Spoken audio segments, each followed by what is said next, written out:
ప్రార్థన చేయండి. జై గురు. గురు బ్రహ్మ గురు విష్ణు గురుదేవో మహేశ్వర గురు సాక్షాత్ పరబ్రహ్మ తస్మై శ్రీ గురవే నమః.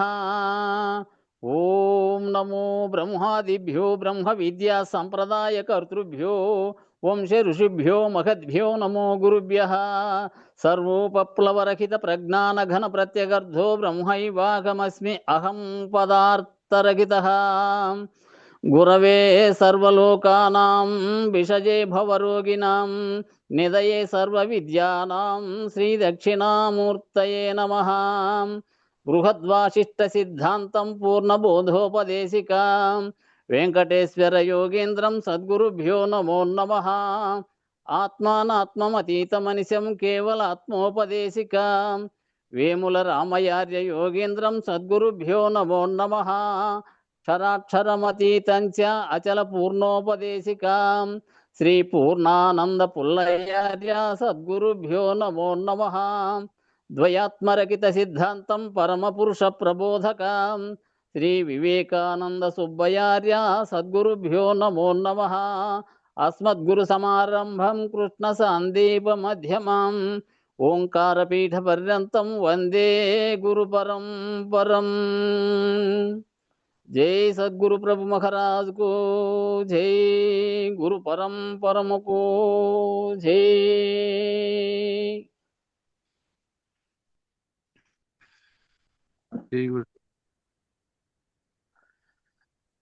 ఉండి ఏమి భోగము గురుదోషకుండేమి లేక దుఃఖము.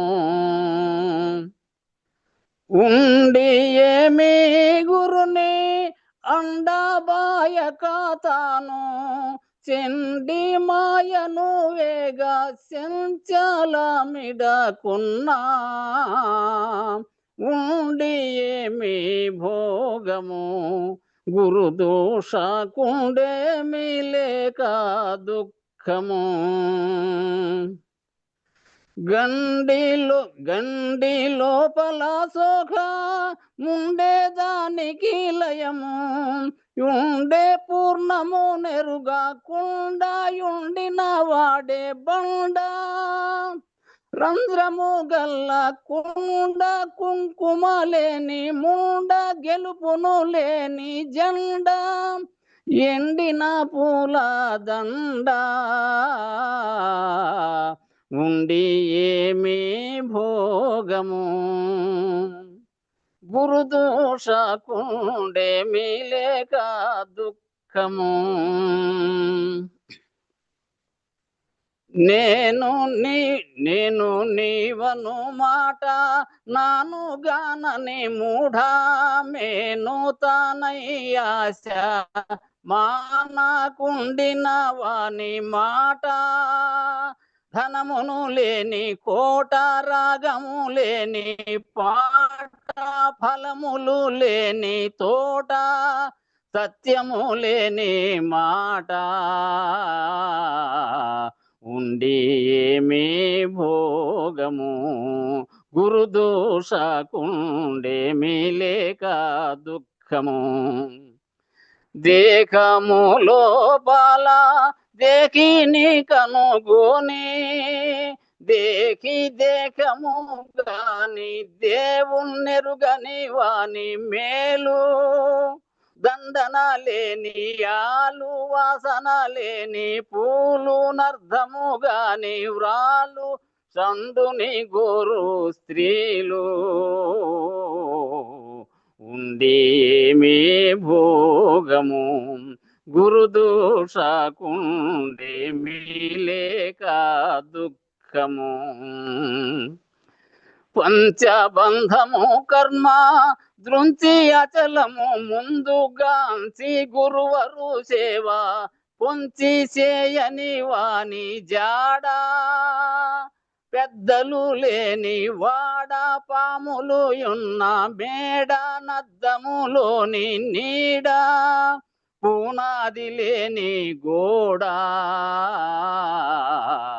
ఉండి ఉండేమే భోగము. బోధ చేసిన గురుని ఆదరించక నొప్పి, బాధ పెట్టుచు పరుల గాథ పొగడిన వాడే సుంఠ. వాగని పెద్ద గంట, జలములు లేని గుంట, గాడ్పుల తోటి జంట, లోభికి పండే పంట. ఉండి ఏమి భోగము, గురుదోషకుండేమి లేక దుఃఖము. ఎన్నగాతరామౌనే యున్న దేశీ కేంద్రు, కన్న భూమానందుడన్న బోధను వినకున్నా.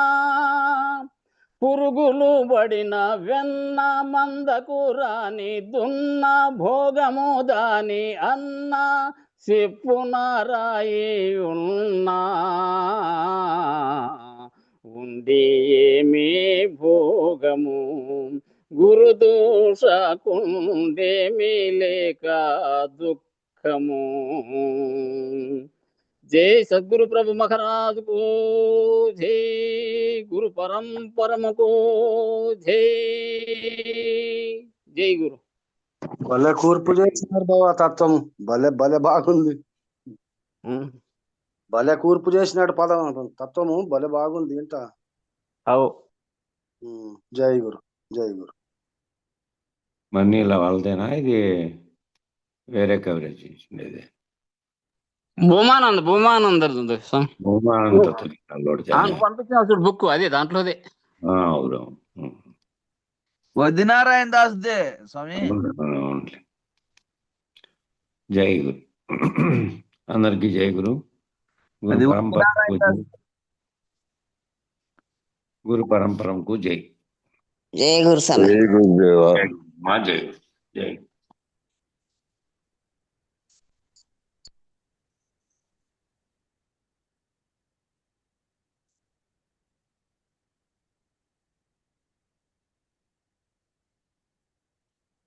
ఆనంద బోధామృతంలో నీవు శరీర ధర్మాలు నిర్వర్తిస్తూ ఉండి ఆత్మపరంగా నువ్వు బలపడి అక్కడి నుంచి విడిపడినటువంటి ఆ విడుదలైనటువంటి స్థితిలో నువ్వు ఒక్కడొక్కటిగా దాంట్లో నుంచి విడిపడినటువంటి స్థితిలో నువ్వు నిలవకడ చెందాలి అనేది నేను చెప్పాను. కాబట్టి ఇతరత్ర చెప్పినటువంటి మతాలలో ఆయా మతాలు వాళ్ళకు సంబంధించినటువంటి దాంట్లో చెప్పినప్పటికీ, ఉపన్యాసాలు ఇవి అవి చెప్పినప్పటికీ దాంట్లో ఉండేటువంటి మంచి ఉంటే స్వీకరించడం, లేకపోతే లేదు, ద్వేషించాల్సిన పని లేదు. కాబట్టి నీవు ఆత్మానుభవం పొందితే అప్పుడు శరీర ధర్మం నుండి విడుదలైపోతావు. నువ్వు ముందు ఆత్మానుభవం అంటే శరీర ధర్మంగా ఆచరిస్తున్న భేదాలతో కూడుకొని ఉండవు. ఎట్లా విడుదలయ్యావు అంటే, పాము కూసం బట్టి ఉంది, ప్రతి అమావాస్యకు ప్రతి నెలకు 2 నెలలకు అదంతా మొత్తము ఒక పొర ఏర్పడుతుంది కంటితో సహా. అట్లా అమావాస్యకు బాగా కుసుమ బట్టి ఉంటే దానికి కళ్ళు ఏమి కనపడవు, అసలు చీకటి, మళ్ళీ ఇది పైన ఉండే కుసం. కాబట్టి దాంట్లో నుంచి విడుదలైపోతే తప్ప దానికి కంటికి కనిపించి అన్ని ఆహారం అన్ని వెతుకులాడేకి సులభం కాదు. పగులైతే ఎంతో కొంత వెలుతురులో కనపడే సిస్తమన్న ఉంటుంది, అది కూడా ఉండదు. కాబట్టి రాళ్లల్లో కంపల్లో ఎక్కడెక్కడో దూరి 2-3 నాళ్ళు శ్రమ పడుతుంది. అది శ్రమపడి లాస్ట్కు అది ఎక్కడో చోట తగిలించుకొని ఆ పొరను ఓడబెక్కుంటుంది. అప్పుడు దాకా క్లియర్గా కనపడదు దాని అవస్థ. అది ఎప్పుడైతే అది ఓడబెక్కుందో అప్పుడు బయట కనపడుతుంది, కప్పలు ఎలకలు అన్నీ కనపడతాయి, ఆహారం వెతుకులాడుకోవడం అన్నీ కనపడతాయి. రాత్రిపూట కూడా వేటాడుతూ ఉంటుంది. మళ్ళీ వచ్చిందనుకో, మళ్ళీ ఆ కుబుసం పట్టిందనుకో, మళ్ళీ దాన్ని తొలగించుకునే ప్రయత్నం చేస్తుంది. అట్లా గాయాలు తగులుతాయి, అట్లా దానికి కుచ్చుకుంటాయి, చర్మానికి అన్నిటికీ. బయటకి ఇడిపించుకోవాలంటే ఊరికే వదలదు కదా, ఊరికే వదలదు. చిన్న చిన్నవన్నీ గాయాలు, ముళ్ళు గుచ్చుకోవడం ఇట్లాంటివన్నీ జరుగుతాయి. రాళ్ళల్లో దూరుతుంది, ముళ్ళల్లో దూరుతుంది, అన్నిట్లోనూ దూరుతుంది. కాబట్టి అది బాధ కలిగినప్పటికీ కూడా దానికి అవసరం అది విడిచిపెట్టుకోకపోతే దానికి ఇంకా శరీరం అంతా దురదలు, తర్వాత కళ్ళు కూడా మూసుకుపోయి ఉంటాయి మొత్తం ముఖంతో సహా అంతటా. వాటికి ఏం చేస్తుంది, ఆ పుచ్చుకుంటాయని బాధ కలుగుతుందని తెలిసినప్పటికీ వాటికి తగులుకొని తీసుకుంటుంది. అది పట్టించి లాక్కోగానే వచ్చేసింది, వాటి నుంచి వేరైపోతుంది. మరి అవన్నీ ఆటంకాలు, అవన్నీ ఇబ్బందులు, అవన్నీ నాకు తగులుకుంటున్నాయి, నొప్పిని కలగజేస్తున్నాయి అనుకుంటే పోతుందే? పోదు. కాబట్టి వాటికి పట్టించి మరీ వేరైపోతుంది. ఆ ఆటంకాలుగా భావించిందే కదా తనకు వేరు చేయగలిగిండేది. కాబట్టి వాటి మూలంగానే నేను కూసాన్ని వదిలేసి మామూలు పాముగా అయినాను. రాళ్ళు కంపలు లేకపోతే ఇది వదలదు కదా, ఏదో ఒకటి దీన్ని పట్టుకునేది ఉంటేనే కదా వదిలేది అనే భావన చెందాలి. అది అందువల్లనే దానికి తిప్పలైనా సరే పోగొట్టుకోవడానికి దాంతో ప్రయత్నించింది. అలాగే మనకు కూడా ఈ 3 గుణాల వంటివి ముళ్ళ పొదలు లాంటివి, రాళ్ళ గుట్టలు లాంటివి. దానికి ముళ్ళ పొదలు ఏ విధంగా ముళ్ళ పొదలు రాళ్ళ గుట్టల్లోకి దూరి చేస్తుందో శరీరానికి నొప్పి అయినా కూడా, అట్లనే మనకు పట్టుకున్నవి ఏంటి ఈ 3 గుణాలు అనేటివి ముళ్ళ పొదలు. సాత్విక, రాజస, తామస. ఈ 3 గుణాలతో కూడినటువంటి ప్రవర్తన ఉన్నంత కాలము, వ్యవహారం ఉన్నంత కాలము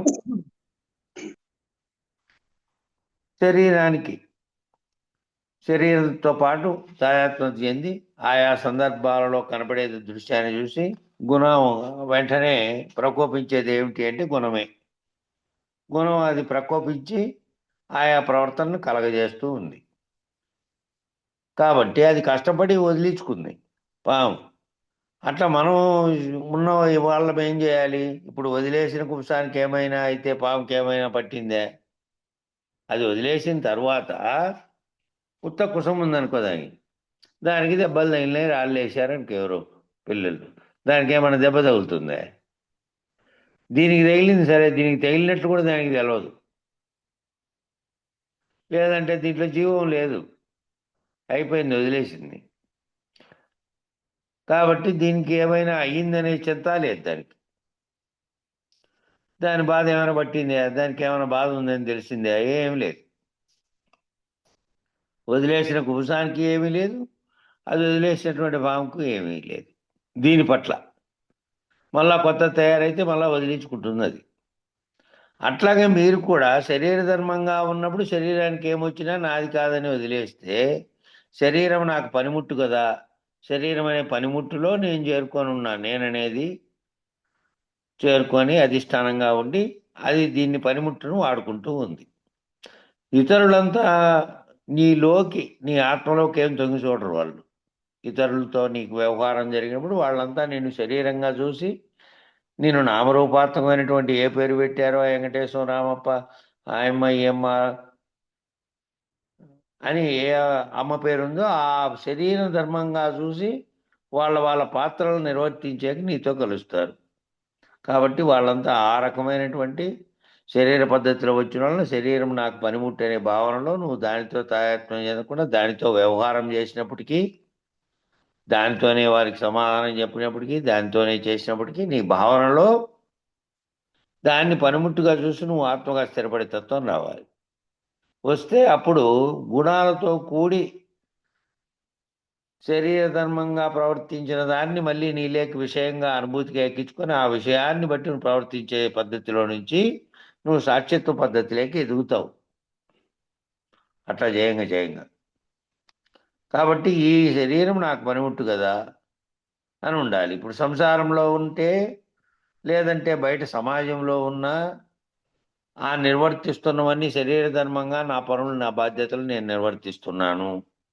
ఆ నేనేదైతే ఉందో నా శరీరంలో నేనుగా ఉన్నది, దీనితో బయట సమాజంలో లేదంటే ఇట్లా కుటుంబంలో చేస్తున్న దానితో తాదాత్మ్యం చెంది దాంట్లోనే విషయాలోకంగా ఇరుక్కుపోకుండా ఎప్పటికప్పుడు నీకు గుర్తు కలగాలి. ఇది పనిముట్టు, ఈ పనిముట్టుతో ఈ వ్యవహారాలన్నీ నేను చేస్తున్నాను. దీనికి అధిష్టానంగా ఉన్నటువంటిదే ఆ నేను అంటున్నటువంటి నిజ నేనుగా ఉన్నది. ఆ నేను నుంచి కూడా తప్పిపోతే నేను లేను అనే స్థితి లేకపోవడం అనేది అది వేరు. ఇది ముందుగా కళ ఉంది. ఈ కళ తప్పించుకుంటే ఈ కళలో నుంచి మేల్కొలికి ఈ వ్యవహారం జరుగుతున్నదంతా కళలాగా జరుగుతూ ఉన్నది. నేను బ్రహ్మను అనేది దాని వరకు జరుగుతున్నదంతా ఇళ్ళలో కళే. వ్యవహారంలో జరుగుతున్న జీవునికి వచ్చిన కళలాగా జాగ్రత్త అవస్థలో జరుగుతున్న ప్రపంచం అనే కళ, ఆ కళలోంచి విడుదల తీసేవాడే గురువు. ఆ కళలో నువ్వు వ్యవహరిస్తున్న దాంట్లో ఈ సమాజంలో ఉన్న శరీర ధర్మంగానే సంసారంలో ఉన్న శరీర ధర్మం అనేది గుర్తించి అది ఒక పనిముట్టు శరీరం అనేది దాంట్లో నేను చేరుకొని ప్రవర్తిస్తున్నటువంటి నేనని పలుకుతున్నదే ఏ జ్ఞానంతో కర్మలన్నీ నిర్వర్తిస్తోందో ఆ కర్మలను బట్టి మళ్ళీ నీకు ఉపాధి కలగడానికి, జన్మ కలగడానికి కారణమైనటువంటిది తీసుకుపోతుంది. కాబట్టి ఆ ఉపాధి కలగడానికి కారణమైన దాన్ని రైతుపరచుకోవాలి. ఏది దాంట్లో శరీరంలో భావన చెంది నేనుగా అహంకర్తృత్వం చేత ప్రవర్తిస్తుందో అది. కాబట్టి శరీరం బాధపడాలని అనుకో, ఆ వ్యక్తి బాధ పెట్టాల్సి ఉంది. అవతల వ్యక్తి బాధపడతాడు. బాధ పెడితే శరీరం బాధపడాలని ఉంటే బాధపడుతుంది. బాధ పెడుతున్నాడు వాడు అని అంటావు, అంతే. అప్పుడు ఆ సంస్కారం రద్దయిపోవడం లేదు. ఆ బాధపడినప్పటికీ దానితో తాయత్వం నువ్వు చెందకపోతే వాడు శరీర ధర్మంగా చూసి బాధ పెట్టడానికి వచ్చాడు. మాటలు అనడానికో లేకపోతే తినడానికో కొట్టడానికో ఏ పదమైనటువంటి ప్రవర్తన వచ్చినప్పటికీ కూడా ఆ విధమైన తత్వంతో ఉన్నాడు అవతలోడు. కాబట్టి దాని బాధలు నువ్వు లెక్క చేసే స్థితిలోకి ఉండకూడదు. వాడి శరీర ధర్మంగా ప్రవర్తన చెందుతున్నాడు. నువ్వు ఆత్మపరంగా నువ్వు చేయాల్సిన నీ కర్తవ్యం చేస్తూ మళ్ళీ ఇటువంటి వాటికి తాజాత్వం చెందకుండా ఉంటే నీ సంస్కారం రద్దయిపోయి కొత్తది ఏర్పడకుండా, అంటే పాత కర్మలకు రద్దయిపోతూ ఉండగా మళ్ళీ కొత్త కర్మలు ఏవి ఏర్పరచుకోకుండా ఉంటావు.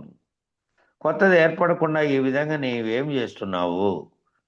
పాము కుంసము వదిలినట్లుగా సంస్కారయుతమైన శరీర ధర్మాన్ని వదిలించుకుంటూ ఆత్మగా బయటపడిపోతూ ఉంటావు ఎప్పటికప్పుడు.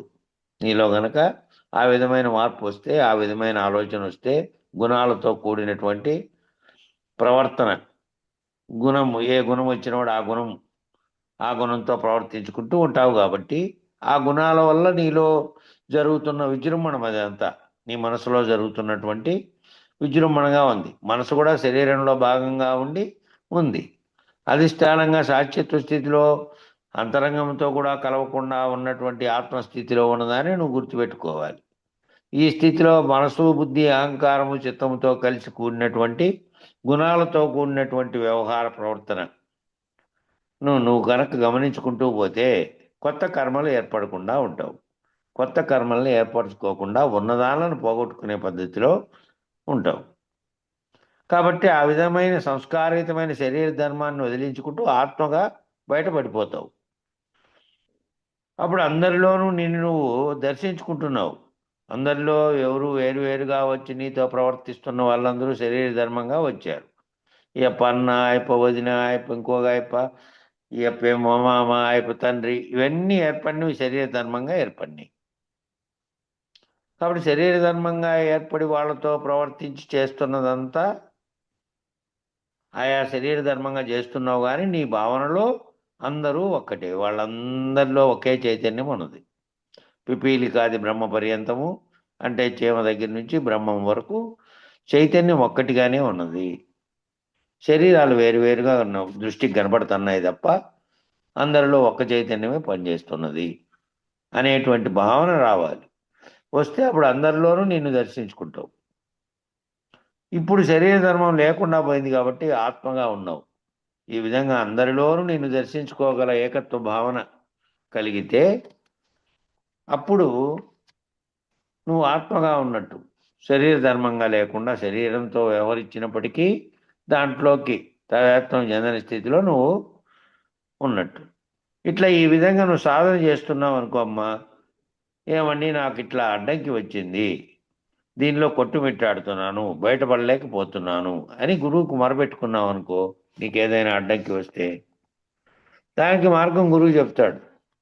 ఏ విధమైన సమస్యతో నువ్వు కొట్టుమిట్టాడుతున్నావో అధిగమించలేక,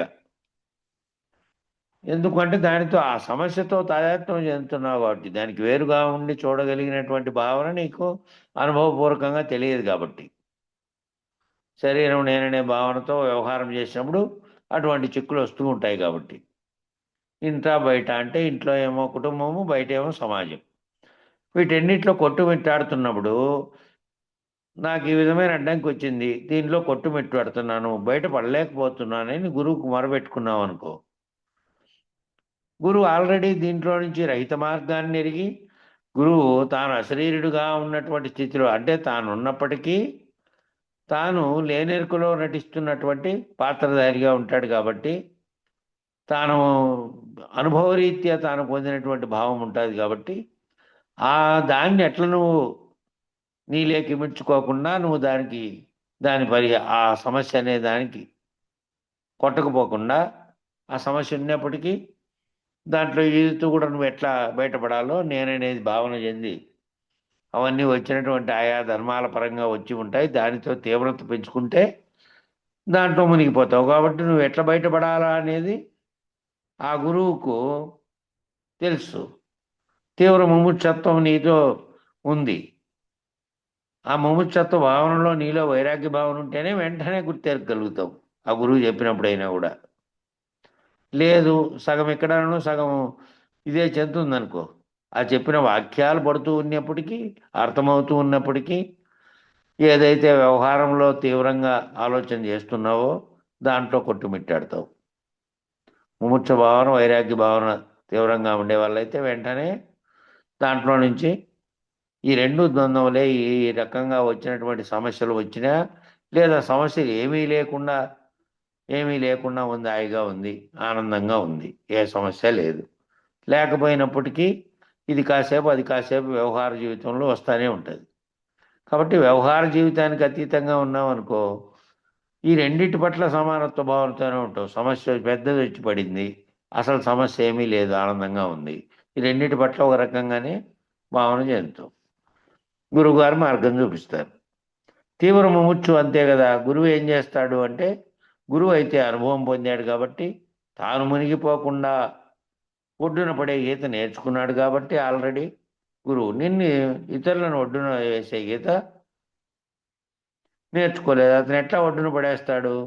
పైలేడు కదా. ఒకవేళ అతనికి నేర్చుకోలేదనుకో, అతను కూడా తాను ఎట్లా బయటపడాలో నేర్చుకొని ఉండి, ఇతరులను కూడా ఎట్లా బయటపడాలో నేర్చుకొని ఉన్న నేర్పుగలవాడైతే పడేస్తాడు. ఇతరులను ఒడ్డుపడేసే అంత ఈత నేర్చుకోలేదనుకో, తాను బయటపడేది ఒకటే నేర్చుకొని ఎట్లా పడేస్తాడు?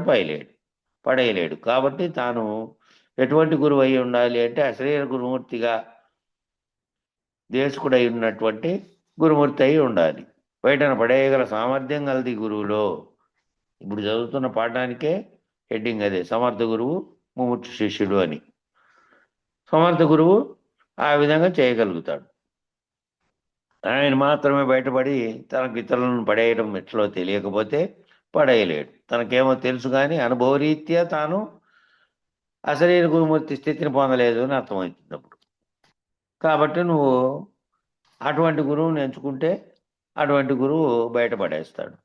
అట్లాగే అటువంటి గురువు దగ్గరికి నువ్వు వెళ్ళావనుకో, నీలో తీవ్ర తపనేమో ఉంది, ఇట్లా చేయి అంటున్నాడు, అనుభవం ఉంది కాబట్టి చెప్పాడు, నువ్వు ఇదిగో ఇలా చేయాలమ్మా అంతే. అంతకుముందు తనకున్న అనుభవంతో చెప్పాడు. నీవు అలాగే చేస్తే మరలా చిక్కుకున్నావు. ఒకవేళ గురువు చెప్పినట్టుగా చేసినప్పటికీ కూడా మరలా చిక్కుకున్నావు అనుకో, ఒడ్డును వేసే తెలివి అతనికి లేదనుకో, నువ్వు మళ్ళీ ఇట్లే చిక్కుకుంటున్నావు, మళ్ళీ నిన్ను ఒడ్డును ఎట్లా పడేయాలో ఆ తెలివి ఆయనకు లేదనుకో, అప్పుడు అట్లాగే చేయి అది వస్తుంది అంటూ ఉంటాడు. నువ్వు ఇట్లే సాధన చేస్తూ ఉండమ్మా, నువ్వు వస్తుంది అంటావు. సాధన చేసినప్పటికీ నీ భావన పదే పదే ఎట్లా పోతుంది అంటే, ఎట్లా పడేయాలనేది, ఎట్లా వెలికి తేవాలనేది ఆ గురువుకు, ఎట్లా బయటపడాలో అనే తీవ్ర తపన మీకు ఇద్దరికీ ఉండాలి. ఉంటే తప్ప అట్లా బయటపడబడదు. అది వస్తుందంటూ ఉంటాడు. నువ్వేమో తీవ్ర తపంతో ఉన్నావు కానీ ఫలితం కోసం తహతహలాడుతున్నావు. ఏం ఫలితం రాలేదే, ఆయన చెప్పినట్టుగానే నేను సాధన చేస్తున్నా, ఆయన చెప్పినట్టుగానే వ్యవహారం చేస్తున్నా, ఫలితం రాలేదే అని తహతహలాడుతూ ఉంటావు. రాకపోతే నువ్వు ఎందుకు ఊరుకొని ఉంటావు? నీకు కనుక తీవ్ర తపన ఉంటే అప్పుడు గురువుని మళ్ళా ఆ గురువుని ఎవరు గుర్తించారు అంటే తీవ్ర ముముక్షమైన వాడు గుర్తిస్తాడు. తీవ్ర ముముక్షమైన వానికి ఎప్పటికప్పుడు ప్రశ్నలు వస్తాయి. ఎప్పటికప్పుడు సమాధానం సరిపోయిందా లేదా, ఆ సమాధానంతో నేను తెలుసుకున్నది ఏంది, ఈ సమాధానంతో ఆ గురువు చెప్పినటువంటి మార్గంలో నేను బయటపడగలనా లేదా అనేది కొన్ని అంశాలు నువ్వు తేరిపార చూస్తేనే, నీ అనుభవంలోకి తెచ్చుకుంటేనే నీకు అర్థమైపోతుంది. ఓహో, ఇక్కడ నుంచి ఎన్నిసార్లు చెప్పినా ఇట్లే చేయి అంటున్నాడు తప్ప నాకేం ఫలితం లేదు. నేను ఈ మార్గంలో నుంచి ఒక్కొక్క మెట్టు పైకి ఎక్కే స్థితిలో కలపడలే. ఇక్కడ నా వ్యవహారం ఎక్కడేసిన గొంగలు అక్కడే ఉంది అన్నట్లుంది. కాబట్టి ఏం చేయాలి? సమర్థ గురువును ఎత్తుక్కోవాలి. సమర్థ గురువును గుర్తించే బాధ్యత ముముక్షువుకు ఏర్పడుతుంది. ముముక్షువుగా కాకుండా ఊరికే అందరూ గుంపుగా పోయినారు, ఆ గుంపులో నేను ఒక్కడిని పోతున్నా వస్తున్నా అనే పద్ధతిలో ఉంటే నువ్వు సమర్థ గురువును వేరు చేయలేవు. అందరిలాగా పోతుంది, అందరిలాగా భజన చేస్తుంది, అందరిలాగా ఊరికే వస్తుంది. నీకు సమస్య ఏర్పడి సమస్యను ముందు పెట్టి, నీకు అర్థం కాని అంశం ఏందో ముందు పెట్టి, దాంట్లో నుంచి నివృత్తి జరిగే వరకు దాంట్లో మళ్ళీ సందేహం ఉండని స్థితిలోకి నువ్వు నివృత్తి చెందాలి. చెందితే తప్ప ఒక్కొక్కటిగా పైకి ఎక్కుతూ పోవు. ఆఖరిగా నువ్వు లేని స్థితి రావాలంటే ఎంత ప్రయాణం ఉంటుంది? ఇది ఎంతో సుదీర్ఘమైనటువంటి తీవ్ర ప్రయాణం ఉంటుంది. బాగా చదువుకొని నిరంతరం అదే భావనలో ఉన్నవానికే ఎంతో శ్రమ ఉంటుంది. ఇంక మిగిలిన వాళ్ళకి ఎట్లా? మిగిలిన వాళ్ళ భావనలో నిరంతరం ఆ తాత అనేది ఉండాలి. దాని మీద మీలో పరిప్రశ్న ఏర్పడాలి. ఆ పరిప్రశ్నకు తగినట్టుగా గురువు ఒక్కొక్క మెట్టులోంచి నీకు నివృత్తి చేస్తున్నాడా లేదా అనేది నీకు అర్థం కావాలి. అప్పుడు నీ ఫలితం రాలేదనుకో, నువ్వు ఊరికే ఉండవు కదా, నువ్వు ఎందుకు ఊరుకుంటావు? అప్పుడు గురువుని ఎవరు గుర్తించారు? తీవ్రమైన ముముక్షమైన వాడేమో గుర్తిస్తాడు. ఎందుకంటే ఈ గురువు నన్ను కడతీర్చలేడు, ఈ గురువు నాకు మామూలుగా ఏర్పడినటువంటి సమస్యల్లోంచే మార్గం చూపలేకపోతున్నాడు. ఒక్కొక్క మెట్టు ఎప్పుడు నేను పైకెక్కి కడతీర్చే స్థితికి పోయేది. అదే మామూలు ముముక్షు అయితే, ఆ మామూలు ముముక్షు అంటే తీవ్ర మోక్షాపేక్ష లేని వాడు, కేవలంగా ఉన్నటువంటి వాడు గురువులోని అంతర్యాన్ని, గురు వాక్యాన్ని అనుసరించకుండా గురువు యొక్క శరీరాన్ని అనుసరించేవాడు ఏం చేస్తాడు? గురువు వెనకాల తిరుగుతూ ఉంటాడు. గురువు వెంబడితే అటికి పోతే అటికి పోవడము, గురువు వెంబడితే ఉంటాడు తప్ప శరీరం వెనకాల ఉన్నాడు. గురువు భావనలో ఏం చెప్తున్నాడో, గురు వాక్యంలో ఏం చెప్తున్నాడో, దాని అంతర్యం ఏమిటో దాని వెనకాల ఉండాలి, దాంట్లో పడాలి, మనసులోకి భావనలోకి. కాబట్టి మామూలు ముముక్షు అయితే గురువు వెనకాల తిరుగుతూ ఉంటాడు ఊరికే అంతే. తీవ్రమైన ముముక్షు అయితే గురువును పదే పదే తనకు ఏర్పడుతున్నటువంటి సందేహాలను నివృత్తి చేసుకొని బయటపడడానికి తీవ్రంగా ప్రయత్నిస్తాడు. కాబట్టి ఏం చేస్తాడు? ఈ గురువు అశరీర గురువుగా ఉండి నాకు మళ్ళీ అశరీరత్వం కలగజేసే స్థితిలో లేడు అని గుర్తించగలిగిన స్థాయికి తీవ్ర తపన ఉండేవాడు పోతాడు. తీవ్ర తపన లేనివాడేమో ఇట్లే ఉంటాడు, ఊరికే గుంపులో గోవిందా అన్నట్టు ఉంటాడు. కానీ తీవ్ర ముముక్షువైనటువంటి వాడు గురువుని గుర్తించాడు. తీవ్ర ముముక్షువైన వాడేమో వాడు గుర్తించాడు, ఓహో ఎక్కడ నాకు పని జరుగుతుందో, ఇక్కడ పని జరుగుతుందా లేదా, నేను ఈ స్థితికి ఉండడానికి అని వానికి. ఎందుకంటే వాని మనసులో ఇతరత్రా ఉన్నటువంటి అంశాలు లేవు. ఈ అంశమే తీవ్ర ముముక్షుగా ఉండేవానికి ఏముంది? ఏ వ్యవహారం చేస్తున్నప్పటికీ, ఏ పనులు చేస్తున్నప్పటికీ భావనలో అంతా ఇదే ఉంది. అట్లా ఇంకా ఇప్పుడు మా తండ్రి గారు 20 ఏళ్ళ వయసులో పుల్లయ్యార్లు గారు పోయింటే అప్పుడు వాళ్ళకి తీవ్రమైన సమస్యలు ఉన్నాయట, ఇంటా బయట అంతటా, వ్యవసాయంలో, ఇంట్లో, బాహ్యంగా అంతలక్క. మళ్ళా తర్వాత ఆస్తుల సంపాదన, తాను ఒక స్థితికి పోవడం అనేది, పెద్ద భూస్వామిగా ఎదగడం, ఇవన్నీ అనేటివి వ్యవహారిక జీవితంలోటివే.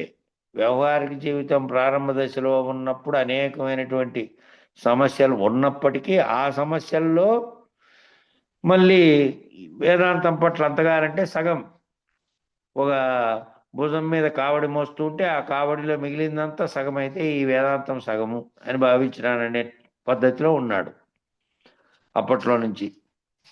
కాబట్టి సగం సగం సగం పూర్తిగా అవి నిలబడాలి కావడి అంటే ఆ విధమైనటువంటి భావంతో నిలబెట్టాడు. అట్లాగే తీవ్రమైనటువంటి మూర్ఛత్వ కోరిక ఉంది కాబట్టి ఆ తెలియబడేది ఏది తెలియబడాలో దాని యొక్క విషయాలోకంలో సర్వము ఒక్కటొక్కటిగా భ్రాంతి రహితంగా కావాలి. ఏ ఏ భ్రాంతులు ఉన్నాయో అవన్నీ విడిపోయేటట్టు ఉండాలి, ఒక్కటొక్కటిగా విడిపోయే స్థితిలో. కాబట్టి తీవ్ర ముముక్షు అయినటువంటి వాడు గురువును గుర్తిస్తాడు. ఏ గురువు దగ్గరికి పోతే నేను ఆ అశ్లీల గురువుగా మారినటువంటి గురువు నన్ను కూడా అశ్లీలుడుగా మార్చగల సమర్థవంతంగా ఉన్నాడా లేదా అని కనుక్కోగలుగుతాడు. కనుక మళ్ళీ ఇంకో గురువును ఎత్తుక్కుంటాడు. ఈ గురువు దగ్గర ఈ విధంగా నాకేం కేవలం ఊరికే వెంట ఉన్నా కానీ నన్ను బయటపడేసేటువంటి సామర్థ్యం అనేది సాధారణ ముముక్షువుగా పోయిన వాడు కనుక్కోలేడు. తీవ్ర ముముక్షత్వం ఉన్నవాడు కనుక్కోగలుగుతాడు. ఆ విధంగా వాని భావనలో నిరంతరము వస్తుంటాయి కాబట్టి ఆ సందేహాలను తీర్చగల స్థితిలో ఉన్నారా, నాలో ఏర్పడినటువంటి తపనలు బాధలు దీంట్లో నుంచి ముక్తి కలిగించే స్థితిలో ఉన్నారా లేదా అనేది అర్థమవుతుంది. కాబట్టి తీవ్ర ముముక్షువుకు అతను ఇంకో గురువుని ఎరుక్కుంటాడు. తపన నుండి బయటపడేదాకా ఆగడు కదా. ఏ తపన అయితే తనలో ఉందో ఆ తపన అంతా పోయి ఆ తపనలో నుంచి బయటపడే తన దాహం తీరే వరకు ఉండడు, వెతుకుతానే ఉంటాడు. వెతికి అటువంటి గురువుని చేరి అప్పుడు బయటపడడానికి ప్రయత్నం చేస్తూ ఉంటాడు. అని పూర్వజన్మ సుకృతంతో గురువు దొరుకుతాడు. పూర్వజన్మ సుకృతంతో కొంతమందికి దొరకడమే మంచి సమర్థవంతమైన గురువు దొరుకుతాడు. కొంతమందికి ఏమో ఇట్లా బయట పడేయలేక మామూలుగా స్థితిలో పోయినటువంటి చోటికి తిరిగి అయ్యో ఏదో నేను పోయిన భావన స్థితిలో నేను ఆలోచన చేయగా మొదట్లో ఉన్నటువంటి భ్రాంతులు కొన్ని తొలగ్గా ఇక పూర్తిగా నేను ఈ స్థితిలో నుంచి నన్ను బయటపడే స్థితి ఇక్కడ లేదు అనేది అర్థం చేసుకుంటాడు. కాబట్టి పూర్వజన్మ సుకృతంతో దొరికేవాడేమో ఉత్తమ గురువు ఒకటేసారి దొరికాడు. ఇంకా వానికి ఇక ఆ గురువుని పట్టుకొని పైకి ఎక్కిపోవడమే. ఇంకా మళ్ళీ ఈడ ఆడ ఉన్నటువంటి స్థితిలో తాను ఉండడు. మళ్ళీ తాను మారలేదనుకో, తాను ఆ స్థితిలోకి ఎత్తలేదు, ఉత్తమ గురువు దొరికినా ఎవరేం చేయలేరు. కృష్ణాంలో జడల స్వామి ఉండే ఉత్తమ గురువు దొరికాడు. దేశంలోనే గొప్ప గురువుల్లో ఉప్పులంచి కృష్ణమూర్తిని కూడా ఒకటిగా చెప్పుకుంటారు. ఎందుకంటే ఆయన సికింద్రాబాద్లో అగ్రపేట స్థానానికి అధ్యక్షుడిగా ఉండి కూడా అనేక రాష్ట్రాల్లో ఉన్నటువంటి మరుగున పడిపోతున్న వాళ్ళందరికీ అనేక గ్రంథాలు పరిచయం చేసి వాళ్ళందరికీ తీసుకెళ్ళి అక్కడక్కడ పోయి అంత బాగా తిరిగి కష్టపడ్డాడు కొన్నాళ్ళు. ఇప్పుడు లేరు. అటువంటి గురువు దొరికినప్పటికీ కూడా ఏమి బయట వల్లలేదు. తనకుండేటువంటి కొన్ని మామూలుగా ప్రవర్తన రీతిలో వచ్చిన తిక్కచేష్టల్లోంచి బయట వల్లలేకపోయాడు. అటువంటి వాళ్ళు కొందరు ఉంటారు. ఎటువంటి గురువు దొరికినా ఏం లాభం? తనలో తీవ్రమైనటువంటి తపన లేనప్పుడు, తనలో తీవ్రమైనటువంటి తపన దేని పట్ల, దేన్ని ఆశ్రయించి దేని కొరకు ఆశ్రయించాడో దాని పట్ల లేనప్పుడు ఏం చేస్తాడో గురువు. ఈ పాయింట్ అంతా బాగా గుర్తుపెట్టుకోవాలి. చూడండి, ఎవరెవరిది వాళ్ళే గురువు మార్గం చూపేవాడే. ఎవరెవరిది వాళ్ళ అనుభవంతో తెలుసుకోవాల్సిందే. ఈ పాయింట్ అందరూ గుర్తుపెట్టుకోవాల. జై గురు. ఏకాగ్రతగా ఇంటేనే ఇది పడే.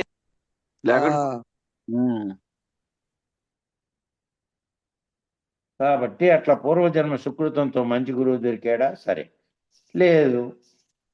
ఇప్పుడు ఆ గురువు దగ్గర జరిగిందంతా వెళ్ళగలుగుతావు. అప్పుడే నీ స్థితి అంతా అతనికి అర్థమవుతుంది. ఆ ఉత్తమ గురువు అయితే నీ స్థితి అంతా నీ పరిస్థితి అంతా వెళ్ళగలిగితే అప్పుడు నీ స్థితి అంతా ఆయనకు అర్థమయ్యి ఆ గురువు చేరిన స్థితిని బట్టి నీలో పరిణామం చివరికి వచ్చేటప్పటికి అతనికి అర్థమైంది. నీకు అనుకూలంగా నీ స్థితిలోకి దిగుతాడు, తన తెలివిని నీలో ప్రవేశపెట్టడానికి. అట్లా సమర్థ గురువు అయితే కనుక నీ పరిస్థితి అంతా వెళ్ళగలిగితే అప్పుడు ఆయనకు నీ స్థితి అంతా అర్థమవుతుంది.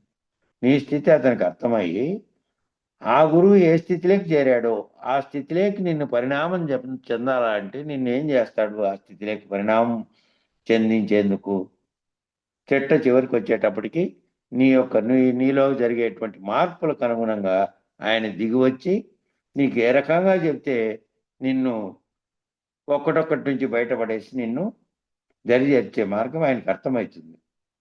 అర్థమైంది నీ పరిస్థితిని బట్టి, నీలో వచ్చేటువంటి ప్రశ్నలను బట్టి నువ్వు ఏ స్థితిలో ఉన్నావని. కాబట్టి నీకు అనుకూలంగా నీ స్థితిలోకి దిగుతాడు.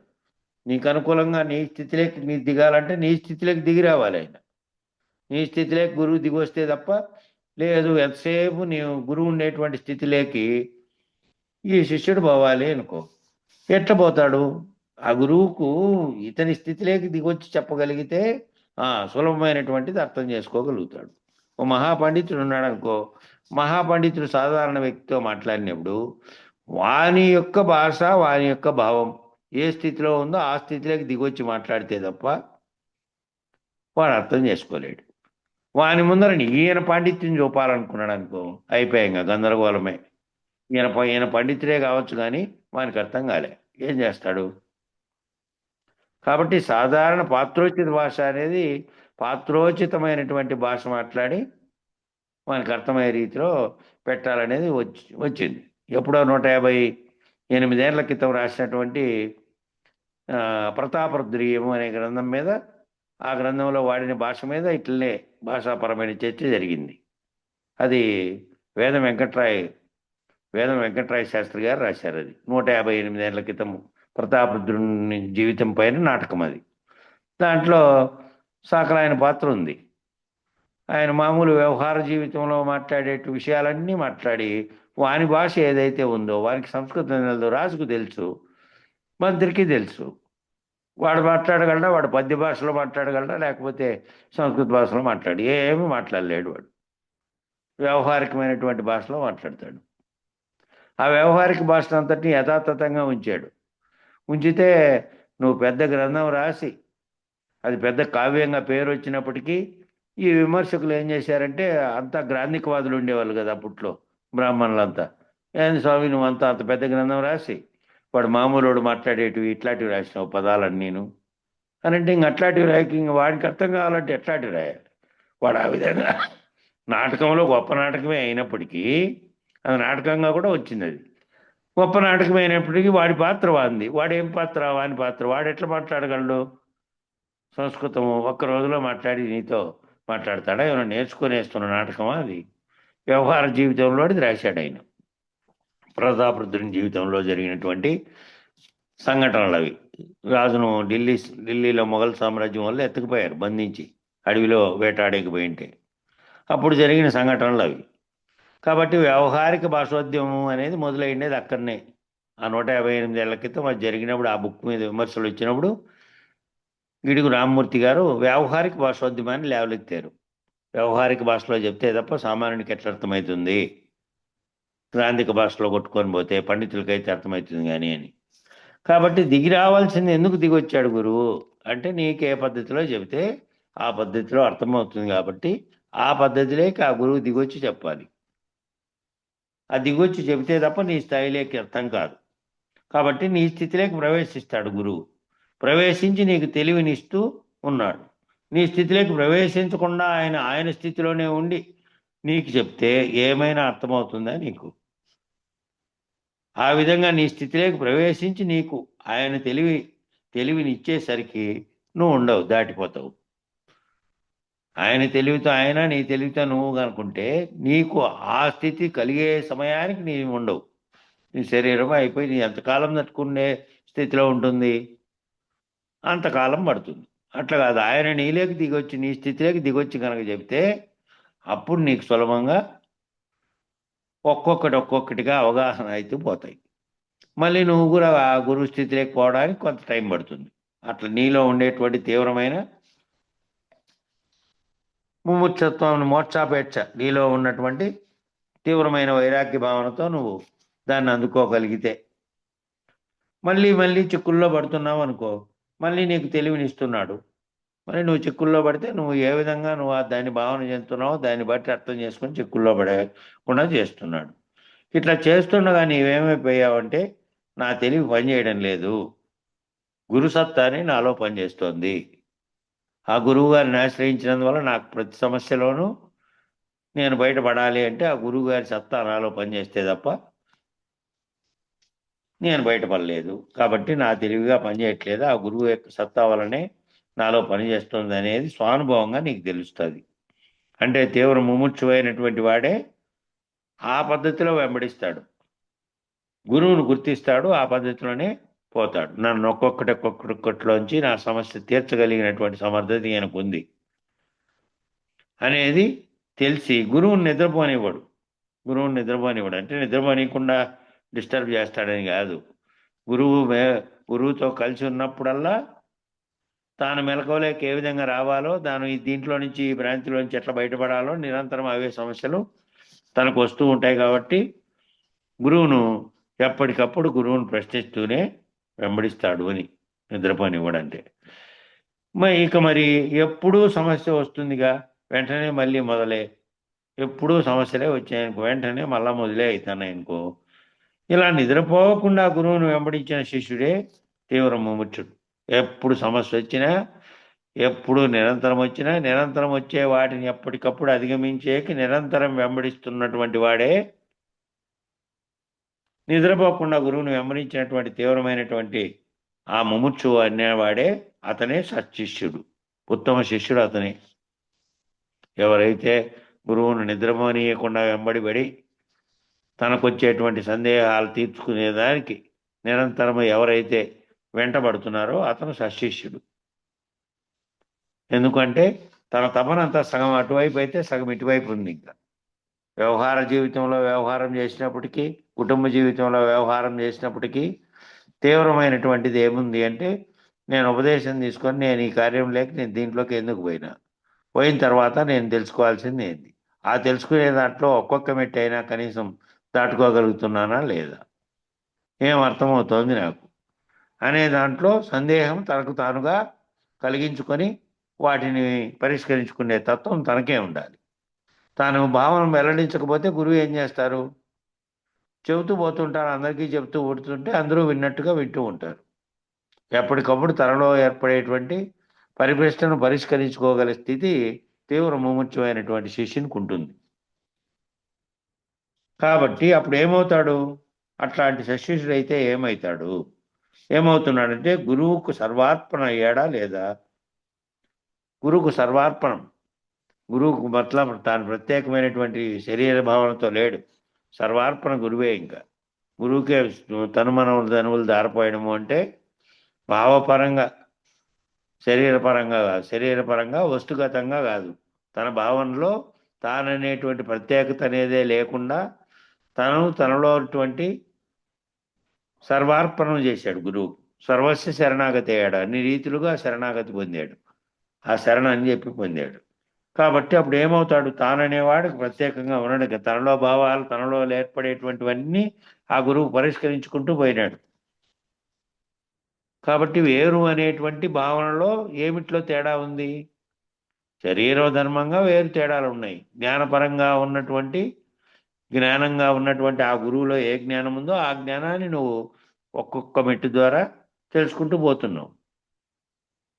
సర్వార్పణ అవ్వడం అంటే అంత తేలికైనా, అంత తేలికైన సర్వార్పణ స్థితి రావాలంటే, నేను సర్వమును గురువుకు అర్పించినాననేటువంటి స్థితి రావాలంటే అది అంత తేలికైందే, అంత తేలిగ్గా పట్టుకుంటుందే. ఎవరు అవుతారు అట్లా సర్వార్పణ భావంతో గురువుకు? ఆ సర్వార్పణ అయినప్పుడు శిష్యుడు ఉంటేనే కదా గురువు ఉండేది. శిష్యుడనే భావన వేరుగా, నీవు వేరుగా చూసుకున్నంతసేపు ఆ వేరు భావనతో చూస్తున్నావు అంటే శరీర భావనలో ఉన్నావు ఇంకా నువ్వు అని.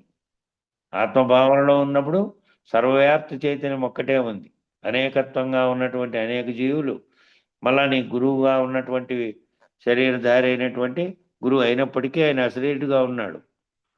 కాబట్టి అటువంటి గురువుని ఆశ్రయించినప్పుడు నువ్వు సర్వార్పణ భావంతో నీ భావనలో ఉండాలి. ఆ సర్వార్పణ అనేది అట్లా ఉంటే అంత తేలిక కాదు అది. ఆ స్థితిలోకి నువ్వు గనక భ్రాంతి రహితం చెందుతూ పోయినావంటే అప్పుడు నువ్వు వేరుగా ఉంటే కదా, నువ్వు గురువు ఒకే స్థితిలోకి పోయినారు. అప్పుడు గురు శిష్యులు ఒక్కటాయే, గుర్తు లేకుండా పోయా అనేటువంటి పదం చేసుకోవాలి. గురు శిష్యులు అనే వాళ్ళు ఇద్దరుగా లేరు, భావపరంగా వాళ్ళిద్దరు ఒక్కటే అయ్యారు. ఆ గురువు ఏ విధంగా తాను లేడో, తాను ఏ విధంగా అశరీరైనాడో ఆ స్థితిలోకి నిన్ను కూడా పట్టుకుపోయినాడు. అప్పుడు నువ్వు వేరుగా లేవు, ఇంకా గురువు కంటే వేరుగా లేవు. నువ్వు గురువులో ఒకటిగా అయిపోయావు, ఇంకా వేరనేటువంటి భావనే లేదు. ఎప్పుడైతే నీవు లేకుండా పోయావో, అంటే నేననే అహంతో తాదాత్మ్యం చెందుతోందో ఆ నేను లేదు. ఆ నిజనేను ఉన్నటువంటి స్థితి ఏ స్థితిలో ఉంది నిజనేను అనంటే, సృష్టి ఏర్పడక ముందు ఏ విధమైనటువంటి బయలుస్థితిగా ఉన్నటువంటి ఏ ప్రపంచం కానీ, ఏ సృష్టి కానీ, ఏ జీవులు కానీ ఏమీ లేనటువంటి స్థితి ఏదైతే ఉందో ఆ స్థితిలే భావనలో నువ్వు భావనను అర్థం చేసుకోగలిగావు. ఆ బయలు స్థితిలో ఉన్నటువంటి ఇంకో దానికి ఆస్కారం లేని, ఇంకో మాటకే ఆస్కారం లేని స్థితిలోకి నువ్వు చేరుకున్నావు అనుకో. ఈ కారణ వస్తువు నుంచి, మహాకారణ వస్తువు నుంచి, సర్వం నుంచి విడుదలైపోయినటువంటి స్థితిలోకి పోయినావు అనుకో. ఈ ఎక్కడున్నావు నువ్వు? నువ్వు లేవు. నిన్ను ఆ స్థితికి చేర్చినటువంటి గురువులో లీనమైపోయావు. వేరుగా ఉన్నదంతా శరీరాలే, భావనలో లేదు. అప్పుడు నువ్వు సర్వస్వ శరణాగతుడు అయినట్టు, సర్వస్వము గురువుకు అర్పించినట్టు. ఎప్పుడైతే నీవు లేకుండా పోయావో ఆ గురువును మేల్కొల్పేవాడు ఎవరున్నారు? ఇంకా లేడుగా. ఇద్దరు ఒక్కటే అయినటువంటి స్థితిలోకి అయింది. ఒక్కటైన తర్వాత బాధ్యత అంతా ఆయింది. ఇంకా ఒక్కటైనటువంటి స్థితిలోకి నువ్వు చేరుకున్న తర్వాత ఇంకా బాధ్యత అంతా ఆయింది. అప్పుడు నీదేమీ లేదు. నువ్వు ఆ స్థితికి చేరుకోవాలి ముందు. సర్వస్వ శరణాగత్వ స్థితిలోకి నువ్వు చేరుకుంటే శరీరపరమైనటువంటి ధర్మాలన్నింటినీ చేస్తూ వ్యవహరిస్తూ కూడా దాంట్లో నుంచి ముక్తి పొంది నువ్వు ఆ విధంగా అయితే అప్పుడు నువ్వు ఇంక మళ్ళీ నీ బాధ్యత లేదు. ఇంకా ఆ తర్వాత బాధ్యత గురువుదే. నువ్వు ఆ స్థితిలోకి చేరడానికి ముందు నువ్వు సర్వస్వ శరణాగతుడుగా ఉండాలి గురువుకు. మళ్ళీ ఆ గురువు చెప్పినటువంటి దాన్ని ఆకలింపు చేసుకునే తీవ్ర మోక్షాపేక్షతో కూడా భావన చెందాలి. నువ్వు భార్యగా ఉన్నప్పుడు భర్తది బాధ్యత అయిందా లేదా? ప్రతిదీ ఆయన భరించాల్సి వస్తుందా లేదా? మీ ఇంట్లో భార్యగా ఉన్నావు. భర్త అనేవాడు కుటుంబ యజమానిగా చూసుకోవాల్సిన బాధ్యత అది. నువ్వు నీ బాధ్యతలు నిర్వర్తించాల్సిన బాధ్యతే నీది. ఇంకా అదంతా దాన్ని చూడాల్సినటువంటి బాధ్యత అంతా ఎవరిది? ఆ వ్యవహారం, కుటుంబం అనే వ్యవహారానికి యజమానిగా ఉన్న వ్యక్తిది. ఆ వ్యవహారం అంతా నిర్వర్తించడానికి తగినటువంటి సదుపాయాలు, తగినటువంటి ఇబ్బందులు లేకుండా చేయగల స్థితి ఎవరిది అంటే ఆ భర్తది. నువ్వు చేయాల్సిన పని ఏమిటంటే నువ్వు భార్యగా నీ పాత్రలో ఉన్నటువంటిది బాధ్యతలంతా నిర్వర్తించడమే నీ పని.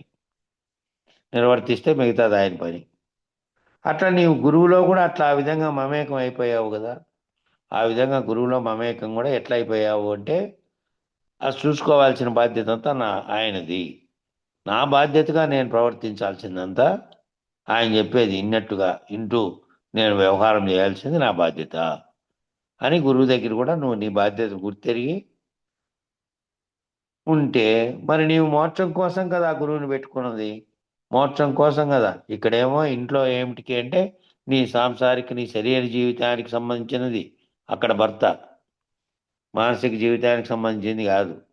ఎవరెవరి వారి వారి కర్మల వల్ల, ఆ ఫలితాల వల్ల ఈ జన్మలో ఈ బంధాలతో కూడుకొని వచ్చారు ఈ జీవితంలోకి.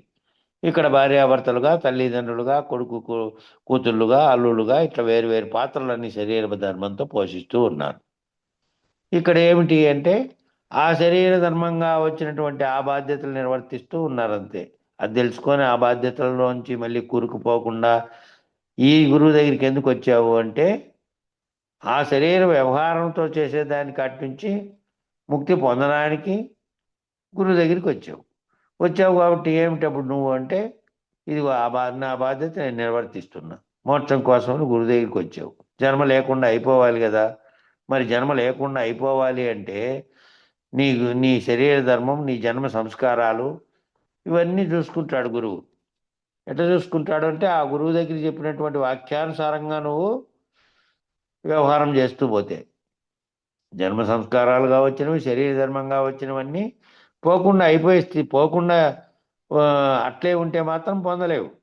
వాటి స్థాయిల్లో అవి ప్రవర్తిస్తున్నప్పటికీ గురువాక్యం దగ్గరికి వచ్చేటప్పటికి నువ్వు దాన్ని మడితే ఉండాలి, అదే భావనలో ఉండాలి. మళ్ళీ ఇంటికి పోయి ప్రవర్తిస్తున్నావు, అదంతా కూడా శరీర ధర్మంగా ప్రవర్తిస్తున్నా నేను అనేది జ్ఞాపకం పెట్టుకునే ప్రవర్తించాలి. శరీర ధర్మంగా ప్రవర్తిస్తున్నా నా ఈ పని ఏమిటి ఇంట్లో అంటే బాధ్యత ఇక్కడ ఇంటికి ఇల్లాలుగా బాధ్యత నాది. ఇంటి యజమానిగా దానికి సంబంధించినటువంటివన్నీ సమకూర్చవలసిన బాధ్యత అయింది. అట్లాగే గురువుని ఆశ్రయిస్తే నాకున్న శరీర ధర్మాలన్నీ పోగొట్టి నన్ను రహితపరిచేటువంటి స్థితి వచ్చే వరకు ధర్మం గురువుది. కానీ అనుసరించడం తీవ్రమైన ఆపేక్షతో అనుసరించడం అనే బాధ్యత నాది. కాబట్టి ఈ రెండు ఆ విధంగానే ప్రవర్తిస్తే ఇక్కడ కూడా మరి జన్మ లేకుండా చేయాలంటే నీవన్నీ జన్మ సంస్కారాలు పోగొట్టే బాధ్యత గురువు గారిది. అతనికి అవన్నీ చూసుకోవడం కరతలామకమే. అంటే ఆయనకు అవన్నీ చూసుకోవడము చేతిని ఏ విధంగానే తన ఎదురుగానే పెట్టుకొని ఏ విధంగా చేస్తాడో ఆ విధంగా ఇంకో దారిని అనుసరించాల్సిన పని లేదు ఆయనకు పూర్తిగా అనుభవ స్థితిలో ఉన్నటువంటి వాడు. ఇవి నీకు ఏర్పడినవే ఆయన కూడా గురువు దగ్గరికి పోయినప్పుడు ఇటువంటి పరిస్థితులే ఏర్పడి ఉంటాయి. దాంట్లో నుంచి వాళ్ళ గురువు వల్ల ఆయన బయటపడ్డాడు కాబట్టి బయట ఏ విధంగా పడినాడు? లేని తాను శరీరం అనే దాంట్లో ఇదేమో వస్తుంది, పోతూ ఉంటుంది, నశిస్తుంది. నశించకుండా ఉండేదేమో ఆ శరీరంలో ఉపాధిని ధరించి ప్రవర్తన చెందుతూ ఉంది. కానీ ఆ నామరూపాత్మకమైనదేమో పుట్టి చస్తూ ఉన్నటువంటి ఓ శరీరంగా జడంగా ఉన్నటువంటి దాంట్లో చైతన్యంగా ఉన్నదే నేనంటున్నది.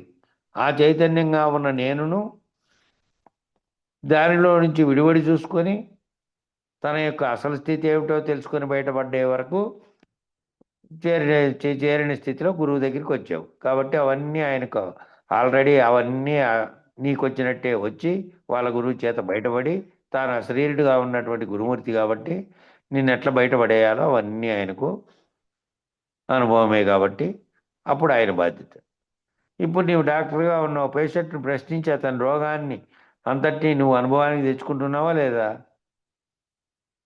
ఆ డాక్టరు అన్నీ అడిగితేనే కదా, మొత్తం అన్నీ నువ్వు చెప్తేనే కదా ఆ డాక్టర్కి కూడా అర్థమై నీకు ఏ వైద్యం చేస్తే సరిపోతుందో తెలిసేది. కాబట్టి నీకు ఆ శాస్త్రజ్ఞానం ఉంది, అనుభవం ఉంది కనుక పేషెంట్ గుర్తించావు. డాక్టర్గా ఉన్నప్పుడు నీకు అనుభవ జ్ఞానం ఎక్కడి నుంచి వచ్చిందంటే నువ్వు ఆల్రెడీ ఆ చదివేటప్పుడే నీకంటే పెద్ద డాక్టర్లు అవన్నీ నేర్పి ప్రాక్టికల్గా ఆ శవానికి ఏర్పడిన ఇబ్బందిని, ఎందుకు అది చనిపోయిందో, దానికి వచ్చిన రోగం ఏమిటో, దాని కారణాలతో సహా అన్ని కోసి వివరించి చూపించింటారు అక్కడ. అవన్నీ స్వయంగా చూసింటావు కాబట్టి అది సులభమైపోతుంది నీకు. అవన్నీ శాస్త్రజ్ఞానంతో సహా అనుభవ జ్ఞానం కూడా డాక్టర్లు అక్కడ నేర్పారు కాబట్టి అనుభవం కూడా ఉంది కాబట్టి మళ్ళీ నువ్వు పేషెంట్లని ఆపరేషన్ చేయగలుగుతావు, మళ్ళీ వాళ్ళకి మందులు ఇవ్వగలుగుతావు, తగిన రోగ నివారణ ఎట్లా చేయగలిగాలో చెప్తావు. కాబట్టి డాక్టర్గా నువ్వు ఏ విధంగా అట్లా నేర్చుకున్నావో ఆ గురువు కూడా ఆ విధమైన పద్ధతిలో తనకు వచ్చిన సందేహాలు తీర్చుకోవడమే కాక తాను కూడా వాళ్ళ గురువు చెప్పిన మార్గంలో పోయి తాను అశరీరుడుగా మారి ఉన్నాడు కాబట్టి నిన్ను ఏ విధంగా బయటపడేయాలో ఆయనకు తెలుసు. అట్లాగే గురువు కూడా నీ పూర్వజన్మ సుకృతాన్ని, ప్రారంభ కర్మను చూసి నీ కర్మను పూర్తిగా అనుభవింపజేయాలి. అంటే పూర్తిగా అనుభవింపజేస్తాడు. లేదా కొంత తగ్గించాలనుకుంటే వాడి కర్మానుసారంగా తగ్గిస్తాడు. అసలు రద్దు చేసే అవకాశం ఉంటే రద్దు చేస్తాడు. ఇదంతా ఎవరు చేస్తారు? నీకు అటువంటి గురువు పూర్వజన్మ సుకృతాన్ని బట్టి దొరికింటే కనుక నీ ప్రారంభ కర్మను చూసి, నీకున్నటువంటి ప్రారంభ కర్మను చూసి నీ ప్రారంభ కర్మ అనేది ఈ జన్మలో వచ్చింది. ఈ జన్మలో వచ్చిన కర్మలన్నీ కూడాను నువ్వు అనుభవిస్తే పోయేటివి. గత జన్మలో సంచిత కర్మలుగా వచ్చినవి ఈ జన్మలో వాటి ఫలితాలను అనుభవిస్తే పోయేటివి. నువ్వు కొత్తగా కనుక చేయకపోతే, కొత్తగా నీలో కర్త ఉండి ఆ కర్త ఏ జ్ఞానంతో అయితే కర్మను చేస్తూ ఉన్నాడో, నేను చేస్తున్నాననే కర్తృత్వంతో దాని ఫలితాలు అనుభవించాల్సి వస్తుంది. మళ్ళీ అవి ఆగామి కర్మలుగా వస్తాయి కాబట్టి ఆగామి కర్మను తగిలించుకొని మళ్ళీ ఉపాధి తగిలించుకున్నటువంటి శరీరం లేకపోతాడు కాబట్టి అటువంటి గురువు కనుకైతే నీ ప్రారంభ కర్మను అనుభవింపజేస్తూ కూడా నువ్వు కర్మ అనుభవిస్తున్నప్పటికీ కూడా ప్రారంభ కర్మతో పోవడమే కాక ఏ జ్ఞానంతో అయితే ఆ కర్మలు చేస్తున్నావో ఆ కొత్త కర్మల యొక్క ఫలితాన్ని నీలోకి చేరకుండా ఇవి అనుభవింపజేస్తూ మళ్ళీ నేననే కర్తను ఎప్పుడైతే నువ్వు లేకుండా చేస్తున్నావో, శరీర ధర్మంగా చేస్తున్న వాటికి కర్మ ఫలితాలు ఎక్కువ. కర్త కాదు కాబట్టి. కర్త ఫలితాన్ని కోరుకున్నాడంటే కర్మ ఫలితం కూడా వస్తుంది. కాబట్టి అట్లా కర్మానుసారంగా నీకు తగ్గించగలుగుతాడు, పూర్తి పోగొట్టగలుగుతాడు.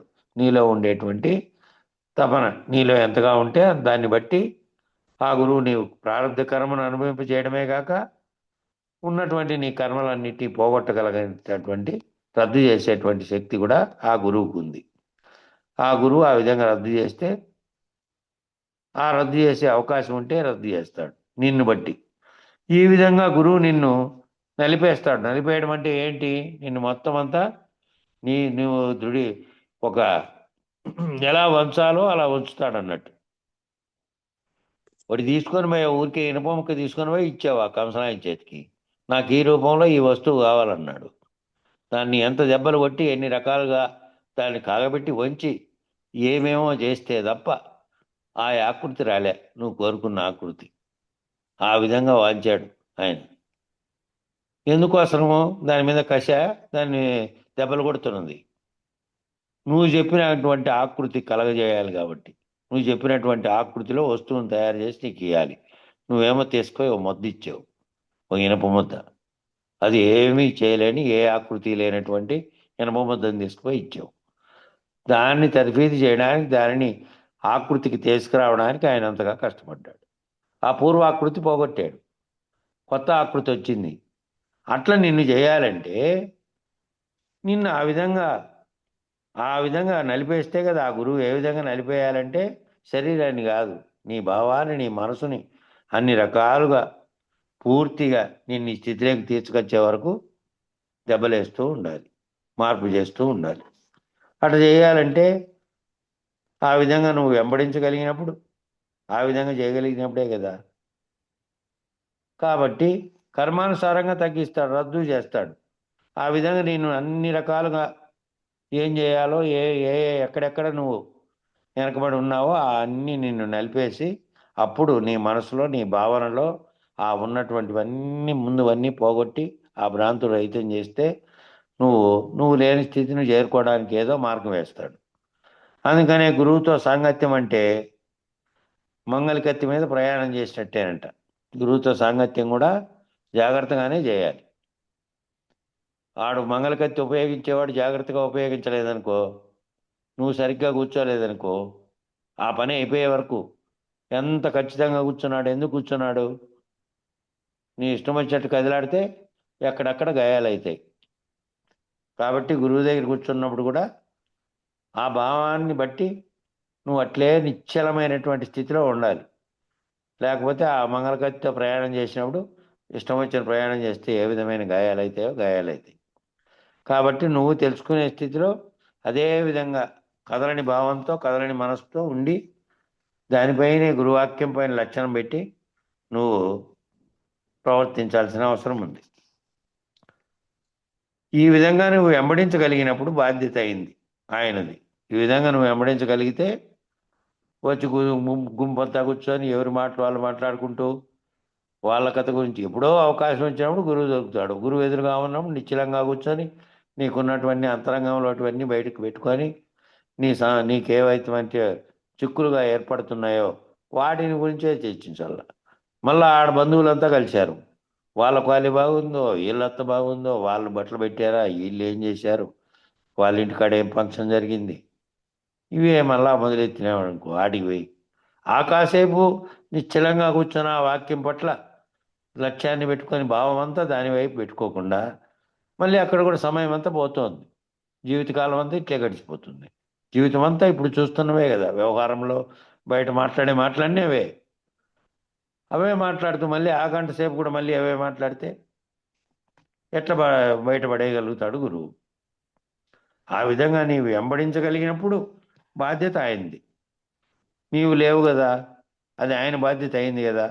నువ్వు నీలో ఉన్నటువంటి సంస్కారాలన్నీ పోగొట్టుకునే స్థితిలో ఒక్కడొక్కటి పోగొట్టుకొని సర్వశరణాగతి అయ్యావనుకో, అప్పుడు నీ సంస్కారాలన్నీ రద్దు చేస్తూ ఉంటే గురువు ఒక్కడొక్కటిగా లేకుండా అయిపోయి ఆ నేననే ప్రత్యేకమైనటువంటి పేరుతో నామరూపాత్మకమైన నేను పోయి నీ అసలు స్వరూపమైనటువంటి నేను మిగులుతుంది.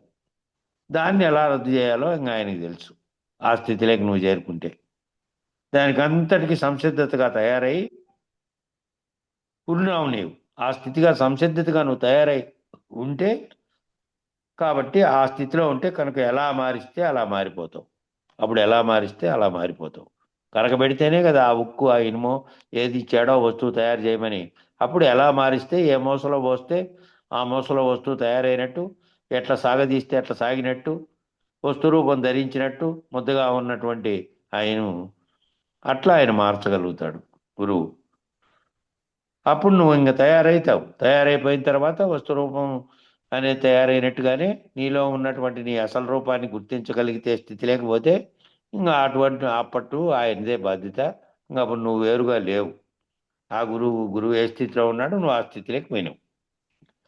కాబట్టి ఈ కింద వచ్చిండేది ఇప్పుడు దాకా వివరించాం. ఒక ఇనుప ముక్కను కాలిస్తే ఎలాగైతే ఆకారం మారుతుందో అట్లా అనే ఉదాహరణ కింద ఉంది. ముందుగానే ఇది చదివినాను కాబట్టి గుర్తులోకి వచ్చి చెప్పినట్లున్నా. పైనే ఇంకా కిందికి చూడకనే ముందు చదివి ఉన్నాను కాబట్టి. సరే, సకాలం సరిపోయింది. మంత్రం చెప్పండి. మంగళము మంగళంబు మహనీయ గురునికి మంగళంబు సర్వులు శరణు కోరే సాధు స్వరూపునికి మంగళంబు మంగళం గురుదేవాయ మహనీయ గుణాత్మనే సర్వలోక శరణ్యాయ సాధురూపాయ మంగళం. జై సద్గురు ప్రభు మహారాజుకు జై. శ్రీ పూర్ణానంద పుల్లయార్య సద్గురు ప్రభు మహారాజుకు జై. శ్రీ వివేకానంద బండారు సుబ్బయార్య సద్గురు ప్రభు మహారాజుకు జై. గురు పరంపరమకు జై. గురు భక్త మండలికి జై. జై గురు. జై గురు స్వామి. నమస్కారం స్వామి. జై గురు. జై గురుదేవ్ స్వామి.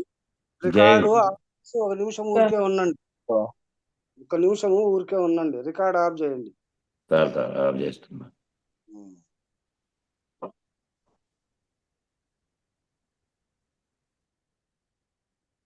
జై గురుదేవ.